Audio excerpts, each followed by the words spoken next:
സമുദ്രവും മലനിരകളും രൂപപ്പെടുന്നതിന് മുമ്പേ മറിയം കർത്താവിൻ്റെ മനസ്സിലുണ്ട്.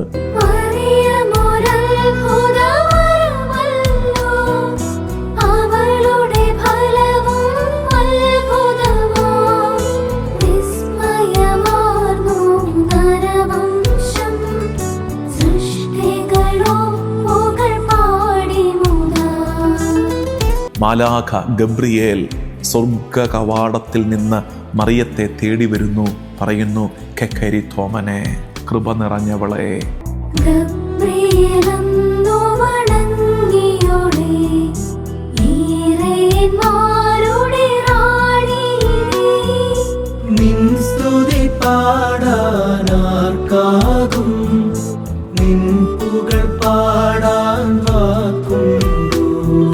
യേശയ്യ ആരെക്കുറിച്ചാണോ പ്രവചിച്ചു വച്ചിരുന്നത്, ആ ഇമ്മാനുവേൽ ദാ നസ്രത്തിലെ ഒരു വീടിൻ്റെ പടിവാതിൽക്കൽ വന്ന് നിൽക്കുകയാണ്.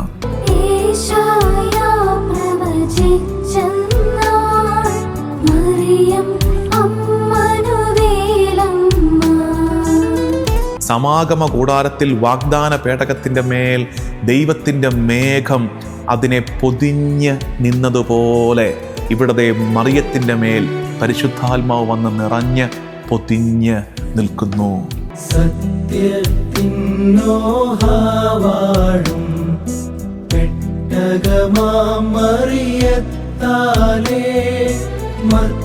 സ്വഭാവം മോചിതമായി ശത്രുവിൻ കോളതിൽ നിന്നും.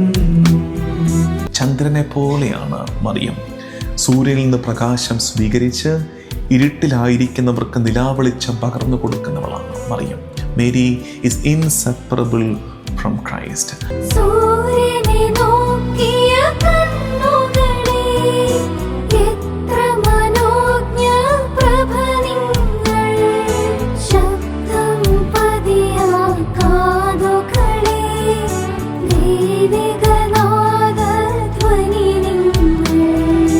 ഇതാ കർത്താവിൻ്റെ ദാസി എന്ന് പറഞ്ഞപ്പോൾ അവൾ കൊടുക്കേണ്ടി വന്ന വില എന്താണ്? വാതിലുകൾ തനിക്ക് നേരെ കൊട്ടി അടയ്ക്കപ്പെടുന്ന ദാരിദ്ര്യത്തിലേക്ക്, അതിൻ്റെ പരിമിതികളിലേക്ക് അവൾ ചുരുക്കപ്പെടുന്ന ഒരു ബേത്ലഹേം കാത്തിരിപ്പുണ്ട്. ഭീതിയുടെ ഭയപ്പാടിൻ്റെ ഈജിപ്ത് അവളെ കാത്തിരിപ്പുണ്ട്. കാൽവരിയുടെ നൊമ്പരം അവളെ കാത്തിരിപ്പുണ്ട്. അവളുടെ ചങ്കിനെ തുളയ്ക്കുന്നൊരു വാള് അവളെ കാത്തിരിപ്പുണ്ട്. അവളുടെ പുത്രൻ്റെ ചേതനയറ്റ ഉടല് ഒരമ്മ കൈക്കുഞ്ഞിനെ കയ്യിലെടുക്കുന്നത് പോലെ മടിയിൽ കിടത്തി നിരിക്കേണ്ടി വരുന്നൊരു നേരം അവളെ കാത്തിരിപ്പുണ്ട്.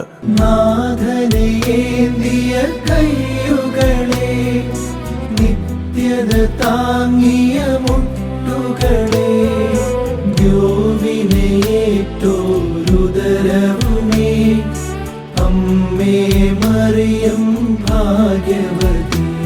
ഈശോയ്ക്ക് വാസസ്ഥലമായ അവൾ ദാ ഇപ്പോൾ ഈശോയുടെ ഭൗതിക ശരീരമായ മിസ്റ്റിക്കൽ ബോഡിയായ സഭയെ ഒരുക്കുകയാണ്.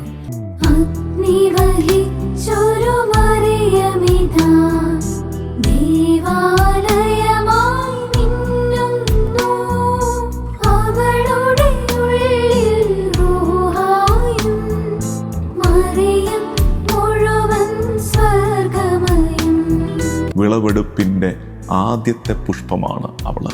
സ്വർഗസിംഹാസനത്തിൽ രാജ്ഞിയായി വാഴിച്ച് മറിയത്തെ മകൻ ഇരുത്തുന്നു. ഒന്നും തേടാതഖിലവുമേ കണ്ടെത്തിയൊരു രാജ്ഞി നീ, ദൈവകുമാരനു മാതാവേ, ശൂന്യതയില്ല നിറവല്ലോ.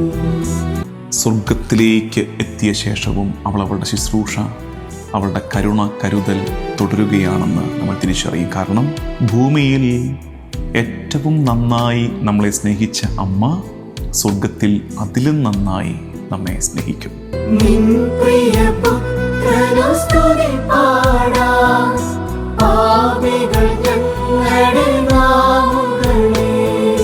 വചനം ചൊല്ലി